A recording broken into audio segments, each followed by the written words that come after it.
गुरु ऐसे विनय दे दे, गुणगान करूं तेरा। इस बालक के सर पे गुरु हाथ रहे तेरा।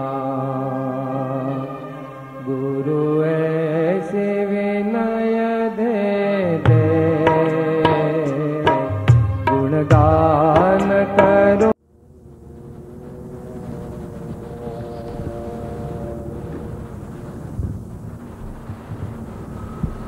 समय ठीक थયો છે એટલે આપણે બહુ લાંબુ તો નહીં રહીએ, કોઈ ચિંતા નહીં કરતા. બીજું વાતાવરણની પવિત્રતા માટે પ્રથમ જ આપણે નમસ્કાર મંત્ર ઝીલીશું. ઓમ નમો હરિહંતાણમ, ઓમ નમો વેદાણમ, ઓમ નમો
चक्षुरुन्मीलितं येन तस्मै श्री गुरवे नमः.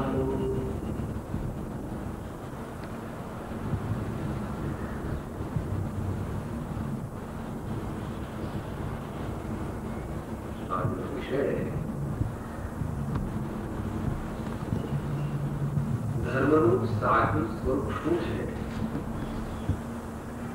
એ છે. આપણે ટૂંકમાં વિચારીશું અને એના બે વિભાગ પાડશું. એક જેમાં વ્યવહારની મુખ્યતા છે તે, અને બીજું જેમાં પરમાત્મા દ્રષ્ટિની મુખ્યતા છે એ રીતે આપણે ધર્મનું સ્વરૂપ સમજવાનો પ્રયત્ન કરીશું. કારણ કે ભગવાનની વાણી તે બંને નૈતિક છે, બંને નૈતિક છે. વ્યવહાર નૈતિક, જે પ્રમાણે વ્યવહારને સમજવાનો છે તે પ્રમાણે વ્યવહારને સમજવાનો, જે પ્રમાણે નિશ્ચયને સમજવાનો છે એ પ્રમાણે નિશ્ચયને સમજવાનો છે. અને બંનેની મૈત્રી સાધીને આપણે જીવનમાં આગળ વધવાનું. ભગવાનને શિષ્ય પ્રશ્ન કરે છે, ભગવાન મને ધર્મનું સ્વરૂપ કહો. તો ભગવાને એનો જવાબ આપ્યો. મૂળ શ્લોક આ પ્રમાણે છે. સંસ્કૃત ધર્મ વસ્તુ સ્વભાવ ક્ષમાદિભાવ ચ દશવિધ ધર્મ રત્નત્રયં ચ ધર્મ જીવાનાં રક્ષણો ધર્મ.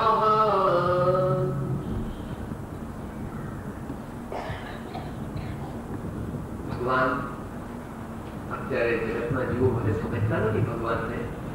ભગવાનને રાજાના દીકરા ગણે છે અને પછી એમ કે રાજાના દીકરાને વૈરાગ થઈ ગયો એટલે ભગવાને દીક્ષા લીધી. પણ ભગવાન તો એ પ્રમાણે નથી. એ તો ભગવાનની બાહ્ય ઓળખાણ છે.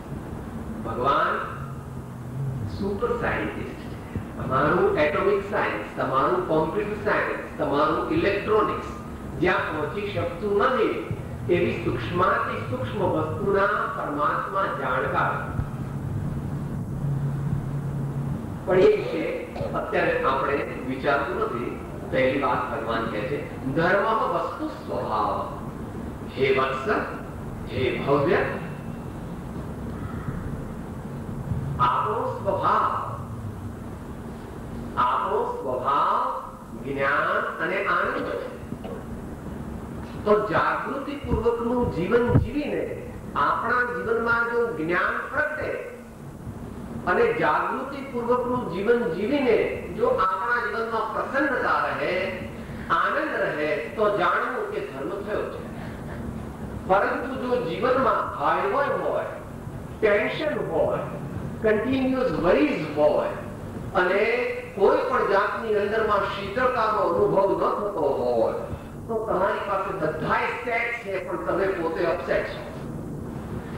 અત્યારે તો TV set, coffee set, tea set, sofa set બધું છે પણ તમે પોતે અપસેટ છો તો સમજવું કે ભગવાનના માર્ગે આપણે નથી. કારણ કે ધર્મનું ફળ તો એ પ્રમાણે કેમ છે. આનંદજી મહારાજ સ્પષ્ટ કરે છે ચિત્ત પ્રસન્ન તેરે પૂજન ફળ કહ્યું પૂજા અખંડિત તે કપટ રહિત થઈ આત્મ અર્પણા. કપટ રહિત થઈ આત્મ અર્પણા આનંદ ઘન પદ રે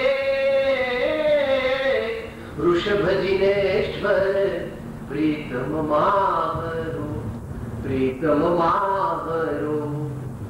જો આપણને ધર્મ થયો તો આપણા જીવનની અંદર આ ત્રણ વસ્તુઓ હોવી જોઈએ. સતત જાગૃતિ, યથાર્થ વિવેક જ્ઞાન અને પ્રસન્નતા, આનંદ. જો આપણા જીવનમાં આ વસ્તુઓ ન હોય તો જાણવું કે ભગવાને કહેલો ધર્મ આપણા જીવનમાં પ્રગટ્યો નથી. ભગવાનને કોઈ વસ્તુની અગવડ નહોતી. એ તો અત્યારે તમારી પાસે 5, 10 કે 25 કરોડ છે અને 2, 5, 10 દીકરા કમાય છે એટલે તમે માનો છો કે અમારા જેવું કઈ શું ભગવાનને હોય. પણ જીવ તુચ્છ છે. કારણ કે જીવ એવું માને છે કે મારા જેવી સગવડ, મારા જેવું સુખ અથવા મારા જેવો પુણ્યનો ઉદય ભગવાનને નહોતો. પણ એ તો બધી તારી શીખાઈ તારી પાસે રાખ. અત્યારે આપણે એ વસ્તુ વિચારવાના નથી. પણ ભગવાન કહે છે કે જો તું જીવન જાગૃતપણે જીવે છે, જો તારા જીવનમાં વિવેક છે, at every stage in life you do what is proper and you avoid what is improper. જે અયોગ્ય છે, જે અસત્ય છે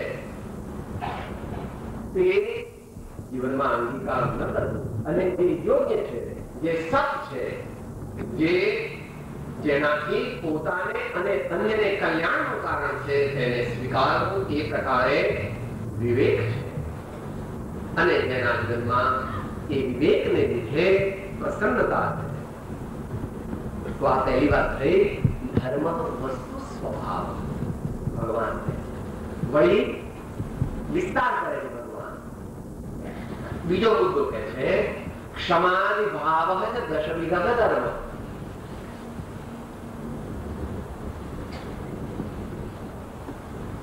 આ શહેર તમારા સુરત કહેવાય છે એટલે you call it a diamond city. પણ એ ડાયમંડ સિટી જે છે એનો દ્રષ્ટાંત આપે છે. આપણો સ્વભાવ આપણા જીવનની અંદર, આપણા મૂળ સ્વભાવની અંદર ક્ષમા, વિનય, સંતોષ વગેરે ઉત્તમ ગુણો પડ્યા છે, પરંતુ આપણને તેની ઓળખાણ નથી અને આપણે તેને જીવનમાં પ્રગટ કર્યા નથી. એટલે આપણા જીવનની અંદર અત્યારે શેનો અનુભવ થાય છે? ઘડીએ પડીએ ગુસ્સાનો અનુભવ, ક્રોધ, અને ઘડીએ પડીએ અભિમાન, એનો અનુભવ થાય છે. અને સંતોષનો અનુભવ થતો નથી. તૃષ્ણા વધતી જાય છે. ગમે તેટલું મળે તો પણ કહે છે કે ઓછું છે. તૃષ્ણા વધારે જાય છે. તૃષ્ણાનો ખાડો કોઈ દી પુરાવાનો નથી પ્રભુ. તો શું કહે છે આપણને ભગવાન? કે આપણા દેશની અંદર કર્ણાટકમાં કોલરમાં સોનાની ખાણો છે. એ જયારે સોનાની ખાણમાંથી બધું એ ખોદીને લાવે ત્યારે તો એ માટી હોય, એને સુવર્ણ રંગ છે. એવી રીતે આ તમારે હીરા જે આવે છે એ બધું રો મટીરિયલ આવે છે, એને તમે જુઓ તદ્દન રો હોય ત્યારે તો તમે કહો કે આ તો પથરા છે. તો હીરા જે છે, કાચા હીરા, એના ઉપર પહેલ પાડી પાડી પાડી પાડીને તમે એને નવું સ્વરૂપ આપો છો, એમાં પ્રકાશ લાવો છો, એને ડિઝાઇન આપો છો, એને ચકચકિત બનાવો છો, ત્યારે એની કિંમત દુનિયાના બજારમાં થાય છે અને ત્યારે એની વધારે કિંમત તમને મળે. અને એવી રીતે જે સુવર્ણ છે એટલે કે જેમાંથી સોનું નીકળે, એ ખાણીનું સોનું, એ ખાણીનું સોનું તમે જુઓ તો એમ કહો કે આવી રીતિ ફેંકી દો ને, ચાલુ છે.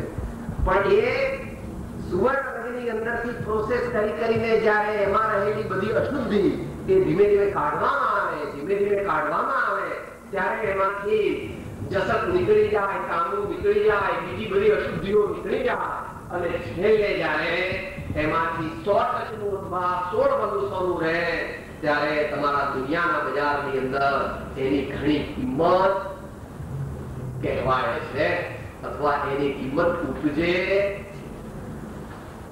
એ બીજી વાત કહે છે ભગવાન, હે ભાઈ, તારા અંતરની અંદર તો ક્ષમા ભરેલી છે, પરંતુ તું એને ઓળખતો નથી. એટલે ઘડીએ પડીએ દરેકની સાથે, ઘરમાં દીકરા, દીકરી, પતિ, પત્ની, મા, બાપ, અથવા ઓફિસમાં કે કારખાનામાં શેઠની સાથે, નોકરની સાથે, મુનિમની સાથે, દરેકની સાથે ઘડીએ પડીએ ક્રોધ કરે છે. પણ ક્રોધ જે છે તે આત્માને બાળવા વાળો છે. જે મનુષ્ય એટલે આપણામાંથી જે પણ કોઈ, ખરેખર તો જીવ માત્ર, પણ અત્યારે મનુષ્યની વાત કરીએ છીએ. ભગવાને શું કીધું છે? કર્મ બંધ ક્રોધાદિ હણે ક્ષમાદિક તેજ પ્રત્યક્ષ અનુભવ સર્વને તે માશો સંદેહ. મારું ભગવાન કહે છે,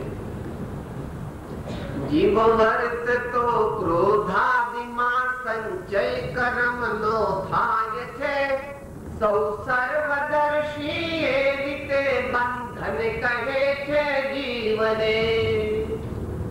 જે ભાઈ, તારે શાંતિ જોઈતી હોય, તારે આનંદ જોઈતો હોય, તારે આ મનુષ્ય ભાવને સફળ કરવો હોય તો તારા અંતરની અંદર પ્રગટ જે પડેલી ક્ષમા એને પ્રગટ કર અને ક્રોધને પિલાવી આપ. તારા અંતરની અંદર પરમ વિનય પડ્યો છે. એ વિનયની આરાધના દ્વારા આ શરીરનું અભિમાન કરે છે, પૈસાનું અભિમાન કરે છે, દીકરા દીકરીનું અભિમાન કરે છે, રૂપનું અભિમાન કરે છે, જ્ઞાનનું અભિમાન કરે છે, ત્યાગનું અભિમાન કરે છે, પોતાની સંપત્તિનું અભિમાન કરે છે, ઐશ્વર્યનું અભિમાન કરે છે. એ અભિમાન કરવા જેવા નથી ભાઈ. તારો સ્વભાવ વિનય છે. સ્વામી પ્રભુ કહે છે, સર્વ ભારતીય સંતો કહે છે, राई पाटा बीसवा फिर बितन का बीज ऐसा मनवा जो करे ताही मिले जगदीश. આ મંજીભાઈ છે ને, આ મંજીભાઈને સમજાવીને એને વિનયના માર્ગમાં લાવવા પડશે.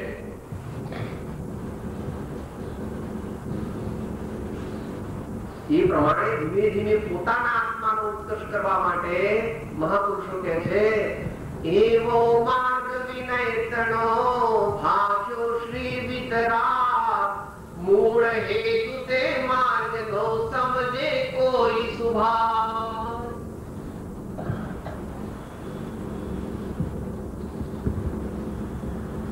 સર્વોત્તમ, વિશ્વનું સર્વોત્તમ પદ છે. અનંત કાળ માટે અનંત આનંદનો અનુભવ જેને કરવો છે તેને મહેનત તો કરવી પડશે. સત્પુરુષાર્થ વિના ઉત્તમ પદની પ્રાપ્તિ થઈ શકતી નથી. માટે ભગવાને આ બીજી વાત આપણને કહી કે ભાઈ ક્ષમાદિ ભાવ દશવિધ. ત્રીજી વાત કહી રત્નત્રયમ ચ ધર્મ. ત્રણ રત્નો કયા છે ભગવાને? સાચી શ્રદ્ધા તે રત્ન છે, સાચું જ્ઞાન તે રત્ન છે, અને સાચું આચરણ તે રત્ન છે. આ પ્રકારે તેનો આપણે થોડો વિસ્તારથી વિચાર કરવાના છીએ અંતમાં. એટલે છેલ્લો મુદ્દો લઈ અને આપણે પહેલો વિભાગ પૂરો કરીએ છીએ કે જીવાનામ રક્ષણો ધર્મ.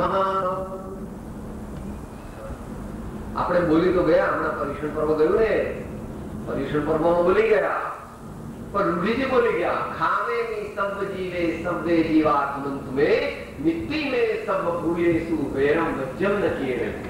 પણ બોલી ગયા, પણ બોલવું આપણે ટેપ રેકોર્ડર છીએ, આપણે ટેપ રેકોર્ડર છીએ કે આત્મા છીએ, આપણે પ્રબુદ્ધ માનવી છીએ. તો આપણે કઈ બોલીએ એ પ્રમાણે આપણે શ્રદ્ધા કરવી જોઈએ.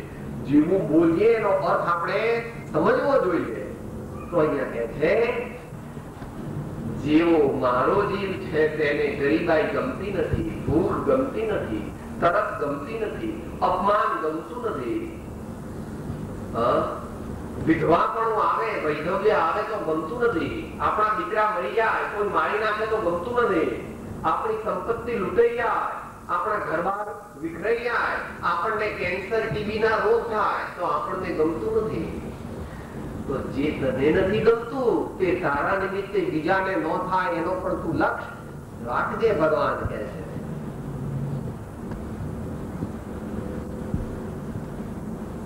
ઉપનિષદના ઋષિઓ એને બીજી રીતે કહે છે, આત્મન પ્રતિકૂલાની પરેશાન ન સમાચરે. જેવો વ્યવહાર તું બીજા પાસેથી એક્સપેક્ટ કરતો નથી એવો વ્યવહાર તું બીજા પ્રત્યે પણ કરતો નહીં. આપણે કોઈનું અપમાન કરવું નહીં, કારણ કે આપણને અપમાન ગમતું નથી. આપણા નિમિત્તે કોઈના પૈસા લૂંટીને એને ભૂખે મારવો નહીં, કારણ કે આપણને કોઈ ભૂખે મારે તો ગમે આપણને. ના સાહેબ, તો જેવું આપણને ગમતું નથી તેવું બીજાને પણ ગમતું નથી. આ મહાવીર ભગવાનની ખરેખર તો સર્વ ભારતીય સંસ્કૃતિનું આ બેઝ છે.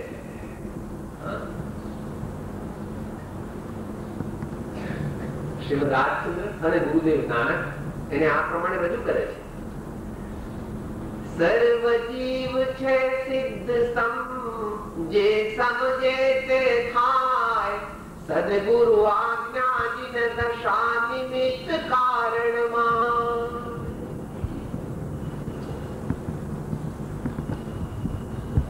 છેલ્લો મુદ્દો આપણે જે વિચારવાના છીએ તે વખતે ફરીથી આવશે. ગુરુદેવ નાનક આ વાતને કહે છે, જીવાના રક્ષણો ધર્મ એ મુદ્દાની વિચારણા ચાલે છે.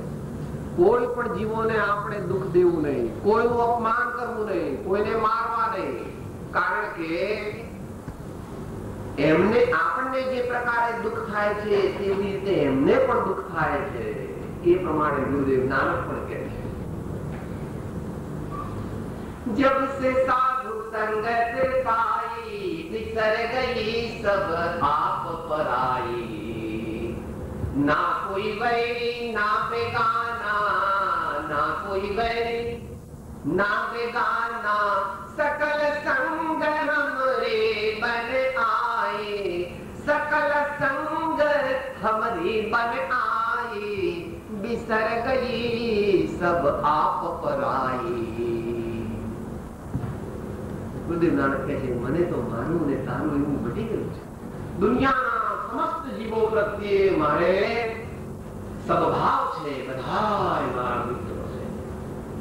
મારે કોઈને દુઃખ દેવું નથી, મારે કોઈનું અપમાન કરવું નથી, મારે કોઈની સાથે ભેદભાવ રાખવો નથી, મારે કઈ પ્રેમનો બદલો લેવો. તો મૂળ ભાવી ભગવાનનો તો અનુભવ છે ને. હવે તમે બોલો છો ભગવાન પુસ્તક વેરથી વેર શમે નહીં જગમાં, પ્રેમથી પ્રેમ વધે જીવનમાં. એવા પ્રેમ ધર્મનો પરિચય પામી, પ્રેમ ધર્મનો પરિચય પામી, નાગ રહ્યો શિર નામી. મહાભયંકર એ માર્ગમાં વિચરે મહાવીર સ્વામી. મહાભયંકર એ માર્ગમાં વિચરે મહાવીર સ્વામી. ભગવાન બોધ નથી આપ્યો, પોતાના જીવનથી બતાવી આપ્યું. ભગવાન બુકવાન નથી, ભગવાન પોથી પંડિત નથી, ભગવાન તો એવા વિષ ભરેલા નાગને પણ કહે છે હે વત્સ, તારા પ્રત્યે પણ મને પ્રેમ, તું ગમે તેટલો પ્રયત્ન કર, પણ હું તો ક્રોધ કરું નહીં, કારણ કે મારામાં ક્રોધ છે જ નહીં. તો હું તો તને ક્ષમા કરું. જે કુવામાં હોય તે હવાડામાં આવે. મારા આત્માની અંદર ક્ષમા સ્વભાવ પ્રગટ્યો છે, તો તું મને ગમે તેટલો ક્રોધ કરાવવાનો પ્રયત્ન કરે, પણ પ્રભુ હું તો મારામાં ક્રોધ હોય તો હું તને ક્રોધ આપું ને. તો આવો ભગવાન માનવી સર્વજીવો પ્રત્યે પોતાનો પ્રેમ, દયા ભાવ, અહિંસા ભાવ પોતાના જીવનમાં જીવી બતાવ્યો છે. તો આપણે આપણા નોકરનું, આપણા મજૂરો આપણી ફેક્ટરીમાં કામ કરતા હોય, અથવા આપણા ઘરની અંદર બીજા જે કોઈ ડ્રાઈવર હોય, આયા ભાઈઓ હોય, કોઈનું ઇન્ક્રીમેન્ટ આપણે રોકવો નહીં, કોઈનું પ્રોવિડન્ટ ફંડ આપણે લઈ લેવું નહીં. ભગવાનનો ધર્મ તે કઈ સ્વાધ્યાય હોલમાં કરવાનો નથી. ભગવાનનો ધર્મ તે કઈ માત્ર પર્યુષણમાં કરવાનો નથી. જે જૈન હોય તે કદાપી કોઈનો અધિકાર છીનવી લે નહીં. જૈન દયાની મૂર્તિ હોય, સર્વજીવો પ્રત્યે પ્રેમ ભાવ રાખે. એક જમાનો એવો હતો, આજથી 200 વર્ષ પહેલા, 150 વર્ષ પહેલા, કોઈ જૈન ધર્માવલંબી કોઈ ખૂનના કેસમાં પકડાય ત્યારે બ્રિટિશ ગવર્મેન્ટ જૂના વખતની અંદર એને એમને છોડી દે કે જે જૈન હોય એ કોઈનું ખૂન કદાપી કરે. આટલો જૈનોનો પ્રભાવ. ફરીથી એ પ્રભાવ લાવવું હોય. ભગવાન મહાવીરના સેવક આપણે બનવાનું છે, માટે આપણે કોઈના પણ હક છીનવી લેવા નહીં. નાનામાં નાના પટાવાળા કે નોકરથી માંડીને ગમે તેવા મેનેજર આપણા હોય, ફેર પોલિસી, દરેકને આજીવિકા પ્રાપ્ત કરવી છે. Fair winds in business, fair winds in industry, fair winds in service, fair winds in professional activity. ભગવાનનો માર્ગ પ્રભુ વાતો કરવાનો નથી, પણ યાદ રાખવું જે ભગવાનના માર્ગે જાય છે તેને 6-12 મહિના થોડી મુશ્કેલી છે, પછી એનું સર્વ પ્રકારે કલ્યાણ છે. અને કલ્યાણ તે દીર્ઘકાળ સુધી, અને જો બરાબર ભગવાનનો માર્ગ સ્વીકારે તો અનંત કાળ સુધીનો અનંત આનંદ પણ ભગવાનના માર્ગે પ્રગટ થાય છે. એ હવે છેલ્લો મુદ્દો આપણે વિચારી અને પછી સમાપ્તિ કરીશું. એ છે પરમાર્થ દ્રષ્ટિ. પરમાર્થ દ્રષ્ટિ ધર્મ એટલે આપણે એવું માન્યું છે, અથવા અત્યારે આખી દુનિયામાં શું માને છે, એક હિન્દુ ધર્મ, એક જૈન ધર્મ, એક મુસલમાન ધર્મ, એક ખ્રિસ્તી ધર્મ, એક શીખ ધર્મ, એક પારસી ધર્મ, એક એમ કરીને બધા જુદા જુદા ધર્મ. મહાવીર ભગવાન એવું કઈ કહેતા નથી. ધર્મ તો એક જ છે, ધર્મ તો એક જ છે. આ તો બધા સંપ્રદાય છે. આ બધા જે છે ને એ તો સંપ્રદાય છે. એટલે ભગવાને પોતાના ધર્મનું નામ તો કઈ રાખ્યું જ નથી. જી જયત કોંકર, જેણે પોતાના વિકારોને જીત્યા, જેણે પોતાના કર્મશત્રુઓને જીત્યા, જેણે પોતાની ઇન્દ્રિયોને જીતી અને પોતાના આત્માના સામ્રાજ્યના જે સ્વામી થયા એવો ભગવાનનો ધર્મ તે જીવ ધર્મ છે. એ નાત જાત દેશ વેશ કાળ ભાષા ઉપર આધારિત નથી.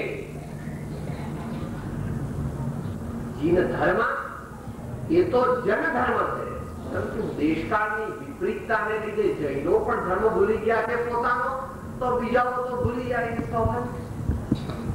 પણ હવે આપણે જાગ્યા ત્યારથી સવાર ભગવાનના માર્ગે મારે જવું છે એવો આપણે સર્વે નિશ્ચય કરવાનો. અને એને માટે એક 10 મિનિટ છેલ્લે પરમાર્થ દ્રષ્ટિ એટલે જરા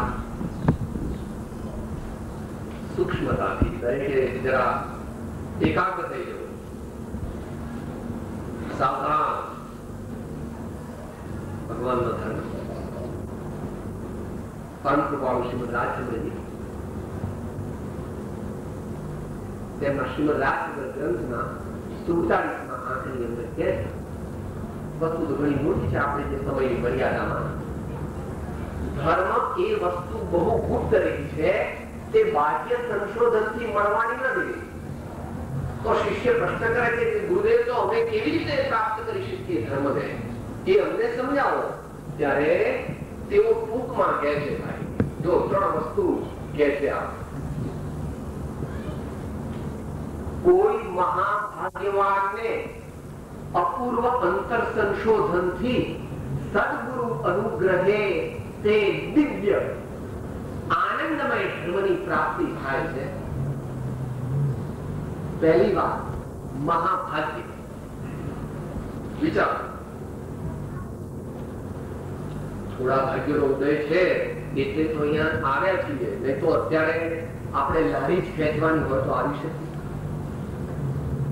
આપણે એવી ઝૂંપડપટ્ટીમાં જન્મ્યા હોઈએ કે જ્યાં આગળ કોઈ ખાવાનો પણ અવસર ન મળે તો અહીંયા આવવાનું બને નહીં. કેટલા અભણ હોઈએ અથવા બીજી ભાષા એવી આવડતી હોય કે ભાઈ કોઈ વક્તાની કોઈ વાત સમજી ન શકે, અથવા બહેરો હોય અથવા આંધળો હોય અથવા લૂલો લંગડો હોય તો પણ પ્રભુ કેવી રીતે બની શકે? ભગવાનની વાણી સાંભળવાનો યોગ ન બની શકે. માટે પુણ્યનો યોગ જે છે એ પુણ્યનો યોગ જીવને થયો છે, પણ હજુ એ પુણ્યનો યોગ થયો છે એને પલટાવવો પડશે. કારણ કે પુણ્યવાળા તો ઘણા છે, પરંતુ એ પુણ્યનો સદુપયોગ ક્યારે કરે? ત્યારે આત્મા પ્રત્યે અને પોતે સત્ય ધર્મ તરફ વળી શકે. આગલા ભૂવોની કમાણી હોય ને તો જ મનુષ્યને ભગવાનની વાણી સાંભળવાનું પણ મન ન થાય, નહીં તો એ આવે જ નહીં. અત્યારે કોઈ 5 સ્ટાર હોટલમાં બેઠો અથવા એ પ્રમાણે કે તમારે અહીંયા હોય કે ચોપાટી બોપાટી તો પકોડી પૂરી ખાતો હોય કે જે પણ કઈ પિક્ચર જોતો હોય, દરેક સંતો એ ભારતના દરેક સંતો એ વાત કરી. મીરાબાઈ કહે जन्म जन्म की पूंजी पाई, जन्म जन्म की पूंजी पाई, जग में कभी खोवायो पायो जी मैंने, राम रतन धन पायो पायो जी मैंने, राम रतन धन पायो. महाभाग्य ये पहली बात है કે મનુષ્યને સદબુદ્ધિ સૂજે અને મારે હવે શાશ્વત આનંદ પ્રાપ્ત કરવો છે એવી અંતરમાં જિજ્ઞાસા થાય અને તે જિજ્ઞાસાને મૂર્ત સ્વરૂપ આપવા માટે પોતે પ્રયત્ન કરે, સત્પુરુષાર્થ કરે. તો પહેલી વાત થઈ કે મહાભાગ્યવાન હોય તેને આવો દિવ્ય ધર્મ પ્રાપ્ત થાય છે. બીજી વાત કહે છે,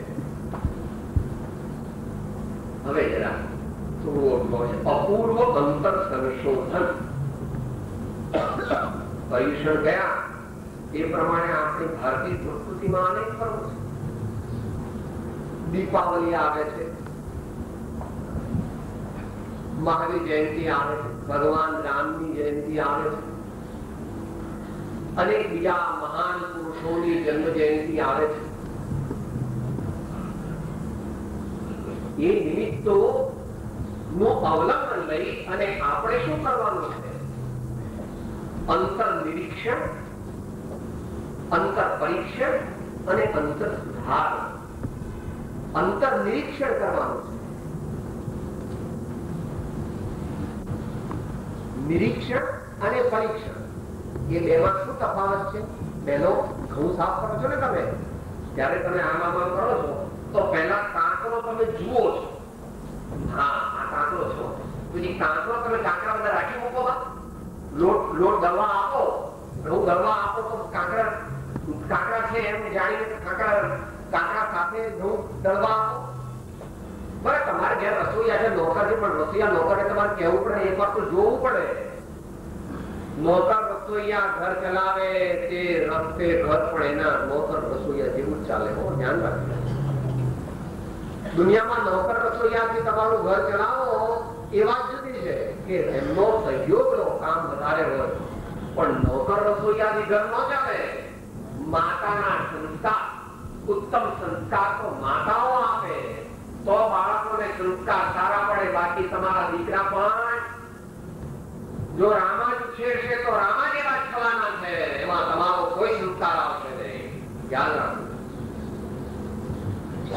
અંતર નિરીક્ષણ, અંતર પરીક્ષણ. અંતરથી પોતાના દોષ જોવા જોઈએ અને પછી તે દોષ જે છે તેને ઓળખવા જોઈએ અને પછી અંતર સુધારણા. એટલે કાંકરા હોય તેટલા કાઢી નાખવા જોઈએ. આપણા જીવનમાં અનેક કાંકરા છે. આપણા જીવનમાં વ્યસન છે, આપણા જીવનમાં ગરમ સ્વભાવ છે, આપણા જીવનની અંદર ખોટા મોહશોખ છે, આપણા જીવનની અંદર એવા બીજા જે પણ કઈ અપલક્ષણ છે જેનાથી બીજા જીવોને પણ હાનિ પહોંચે છે અને આપણા આત્મા પણ નીચો જાય છે. હવે છેલ્લી 5 મિનિટ છે એટલે થોડું અઘરું કહેવામાં વાંધો નથી. છેલ્લું વિનય તો થોડું જોઈએ, કારણ કે જે છે તે છે. શ્રી રાજચંદ્રજી મહારાજ અમૂલ્ય તત્વ વિચારમાં કહે છે, આપણા જીવનના કાંટા, આપણા જીવનના કાંટા, આપણા જીવનના અપલક્ષણ એ આપણે કાઢવા પડશે. એ કાઢીશું ત્યારે જ આપણને દિવ્ય જીવનનો આનંદ પ્રાપ્ત થશે, શાશ્વત આનંદની પ્રાપ્તિ થશે, આપણો મનુષ્ય ભાવ સફળ થશે. આપણે અનંત કાળ સુધી અનંત આનંદને પ્રાપ્ત કરી શકીશું. માટે કહે છે, હર વસ્તુમાં નહીં મુજવો એની દયા મુજને રહી. અથવા બીજે કહે છે, સુખ પ્રાપ્ત કરતા સુખ ટળે છે, લેશે લક્ષ્ય લહો, ક્ષણ ક્ષણ ભયંકર ભાવ મરણે કા અહો રાજી રહો.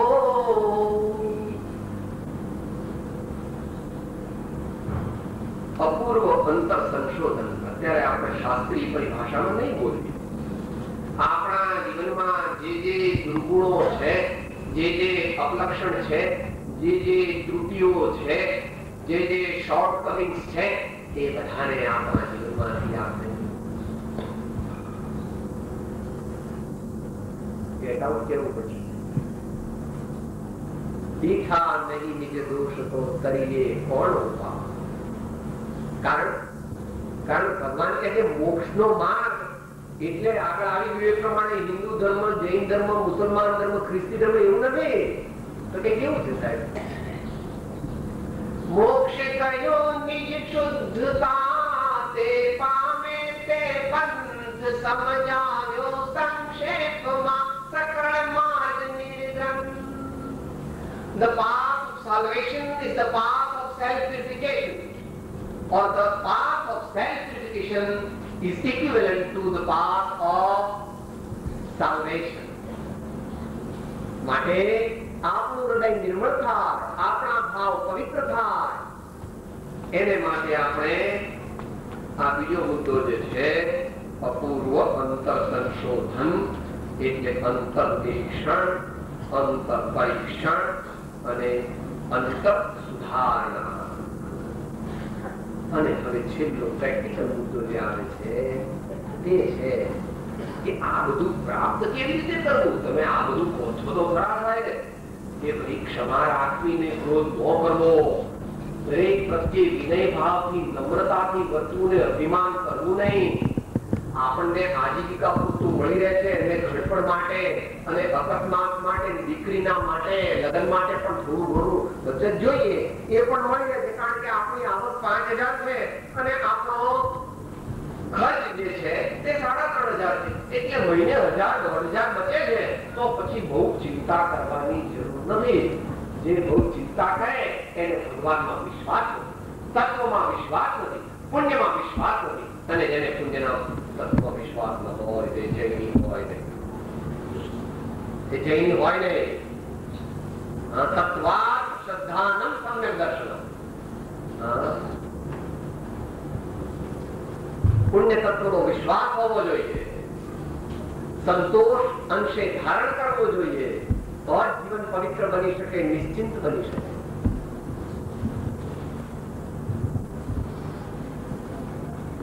ભક્તો પોતાની રીતે કહે છે આત્માને પ્રાપ્ત કરવા માટે મૂળ માર્ગ એક છે, પરંતુ એને સહયોગી અનેક પ્રકારની પદ્ધતિ છે. જે સાચો જૈની હોય, જે સાચો ધર્મી હોય, જે સાચો સત્સંગી હોય, જે સાચો આત્માથી હોય, જે સાચો સાધક હોય, તે શું વિચારે?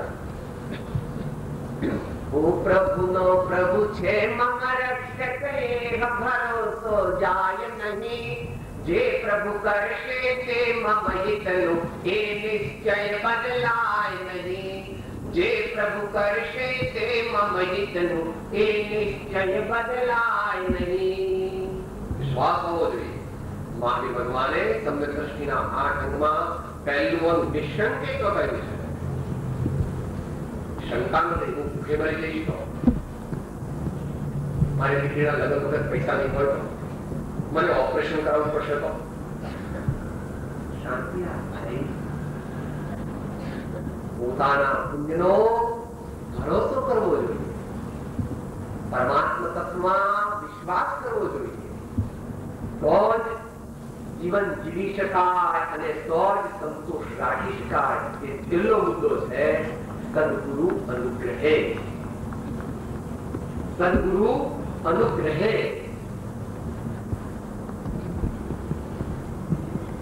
એવું સાંભળ્યું છે આ સુરત શહેર છે તે મોજનું શહેર છે, એવું સાંભળ્યું હોય.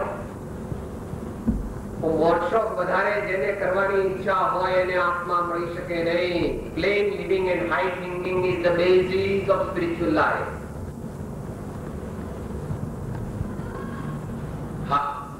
તમારા દીકરા છે, દીકરી છે, કુટુંબ છે, બંગલા છે, મોટો છે, સારું સારું ખાવા પીવો, ઠીક છે, ઠીક છે.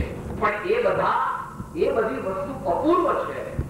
એ બધી વસ્તુમાં તમે મુક્ત થઈ જાઓ, મોહિત થઈ જાઓ, લટ્ટુ થઈ જાઓ, લીન થઈ જાઓ, તો ભગવાન મહાવીરે કહેલો, ભારતીય સંસ્કૃતિમાં સંતોએ કહેલો એવો માર્ગ તમને મળી શકે. આત્માથી સહુજી માટે સમાપ્તિ અવસરમાં સત્સંગનો નિયમ રાખવો જોઈએ. 3 વસ્તુ જે છે, સત્સંગ, સત્શાસ્ત્ર અને સદાચાર. સદગુરુની અંદર આ 3 વસ્તુ સમાય છે. સદગુરુ એટલે જેમના જીવનમાં સત ચૈતન્ય, આનંદ, જ્ઞાન, દિવ્ય પ્રગટ થયું છે તેને સત્પુરુષ કહેવામાં આવે. એ સ્ત્રી પણ હોય, પુરુષ પણ હોય, ઘરડા પણ હોય, જુવાન પણ હોય, કાળા પણ હોય, ગોરા પણ હોય, એને કઈ સંબંધ નથી. આ તો ભણાવગર છે, એ તો વિખરાઈ જવાનું. આ કઈ આપણું નથી, પણ અંદરમાં જે બેઠો છે ભાવ કરનારો એ આપણો છે. માટે ભાવ કરવાની ભગવાને શું આજ્ઞા કરી છે? ભાવે જીનવર પૂજીએ ભાવે લીધે દાન, ભાવે ભાવના ભાવીએ ભાવે કેવ જ્ઞાન. સારા ભાવ તો જેના જીવનમાં દિવ્ય જ્ઞાન અને દિવ્ય આનંદ પ્રગટ થયું છે તેને સત્પુરુષ કહેવામાં આવે છે. તેવા પુરુષોનો વર્ષમાં ઓછામાં ઓછી 2 વાર સમાગમ કરવો જ જોઈએ. At any cost. શું કે સાહેબ મારે મરવાનો ટાઈમ નથી, તમે આવું બધું શું કહો છો? અરે મરવાનો ટાઈમ છે કે નહીં એ તો જયારે મરવાનું આવશે ત્યારે ખબર પડશે. હા, અને અમારા આચાર્ય તો સમય સાધમાં કહે છે કે મરીને પણ તું તત્વને જા. માટે દર અઠવાડિયે રવિવારે તમારે કોઈ પણ પ્રકારનો સારો સત્સંગ કરવો જ જોઈએ. અને વર્ષમાં 2 વાર દિવાળીની રજાઓમાં અને ઉનાળાની રજાઓમાં સારા સત્સંગની અંદર નિવૃત્તિ ક્ષેત્રમાં કોઈ સત્પુરુષનો સમાગમ કરીને 5-7 દિવસનો સમય કાઢીને પોતાના આત્માને પવિત્ર કરવો જોઈએ. તો ધર્મની પ્રાપ્તિ થાય. એ તો તમને થોડો સમય મળે. બાકીના સમયે આવા જે જ્ઞાની પુરુષોના વચનો છે, મહાવીર ભગવાનની વાણી છે, સંતોની અનુભવ વાણી છે, તે શુદ્ધ હૃદયથી પાત્રતા સહિત પોતાના કલ્યાણ માટે વાંચવી જોઈએ, વિચારવી જોઈએ. ભગવાને એનું મોટું ફળ કહ્યું છે. આચાર્ય કહે છે સત્પ્રતિ પ્રીતિ ચિત્તેન જેન વાસાપિષ્ટુતા પનિશ્ચયેન ભવેદ ભવ્યો ભાવિ નિર્વાણ ભાજનમ. એમ કહેવાય છે કે જયારે આપણે 1947 પહેલા આ બિરલા શેઠે એકવાર મહાત્મા ગાંધીજીને કહ્યું કે તમારે કોંગ્રેસ માટે હું સહી કરી દઉં છું, કોરો ચેક આપું છું, તમારે જેટલા પૈસા જોઈએ એટલા લઈ લો. એમ અહીંયા આચાર્ય દેવ કોરા ચેક પર સહી કરી આપે છે કે તારો મોક્ષ થશે એની અમે ગેરંટી આપીએ છીએ, સહી કરી આપીએ છીએ. ત્યારે જ્યારે તું પ્રેમથી મારા સ્વામીની વાણી સાંભળીશ, પ્રેમ લાવીને જે સંતોની વાણી સાંભળે અને તે સાંભળીને એને અનુસરવાનો પ્રયત્ન કરે, ભગવાન ગેરંટી આપે છે અલ્પકાળમાં તને પરમાનંદની પ્રાપ્તિ થવાની. અને આ બંનેનો ભેદ છે સદાચાર. જે આર્ય પુરુષો છે, સજ્જનો છે, સદગૃહસ્થો છે, સાચા સત્સંગી મુમુક્ષુ સાધક જૈન આત્માર્થી છે, તેના જીવનમાં મોટું વ્યસન હોય ને, દારૂ પીવો, કોઈ પણ પ્રકારનો માંસાહાર કરવો અથવા પોતાના શીલનો, પોતાના ચારિત્રનો ભંગ કરવો, એ ઇત્યાદિ કોઈ પણ પ્રકાર સજ્જન જીવો, સજ્જન પુરુષોના જીવનમાં હોય નહીં. ગમે તેટલો મોટો ફાયદો થતો હોય તો આમાં અત્યારે આપણે સમાપ્તમાં લાવીએ છીએ. આજે જે આપણે વિચાર્યું તે 1 મિનિટમાં યાદ કરી દઈએ. જીવનમાં જાગૃતિપૂર્વક જ્ઞાન પ્રગટે, જીવનમાં જાગૃતિપૂર્વક આનંદ પ્રગટે, આપણા જીવનમાં ક્ષમા, વિનય, સરળતા, સંતોષ વગેરે ગુણો પ્રગટે. સર્વ મનુષ્યો અને જીવોને આપણે મિત્ર માનીએ અને તે રીતે તેમના પ્રત્યે પણ સારો વર્તાવ દર પ્રકારે દરેક પ્રકારે કરીએ અને છેલ્લે સત્સંગ, સદવાંચન અને સદાચાર દ્વારા આપણે ભગવાન મહાવીરે કહેલા માર્ગે ચાલીએ, સંત પુરુષોની વાટે ચાલીએ, દિવ્ય આનંદની સર્વને પ્રાપ્તિ હો, દિવ્ય જ્ઞાનની સર્વને પ્રાપ્તિ હો. આ પ્રસંગે સામાન્ય મળવાનું થયું તે સફળ તો જ કહેવાય જો તમે એમાંથી એક તકો પણ ગ્રહણ કરીને તમારા જીવનને સુંદર બનાવો, દિવ્ય બનાવો, આનંદમય બનાવો. પ્રભુ આપણને સૌને આવું દિવ્ય અને આનંદમય જીવન જીવવાની શક્તિ આપે એ પ્રભુ પ્રત્યે પ્રાર્થના. સ્વામી ભગવાન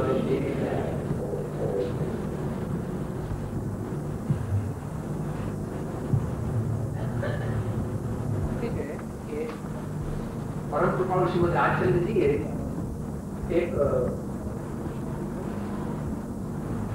પોતાના અંતરની પૂર્ણ પરમાત્મા પદની ભાવનાનું કાવ્ય લખ્યું છે, જે તમે બધાએ સાંભળેલું છે, જેની કેસેટ તમે સાંભળેલી છે. એ એમ કે સંભળાવો, પણ એ તો આખી કઈ સંભળાવાય નહીં, એના માટે તો 15-20 મિનિટ જોઈએ. માત્ર એક ઘડી આપણે ભાવપૂર્વક બોલીશું. સાંભળવાની માત્ર છે.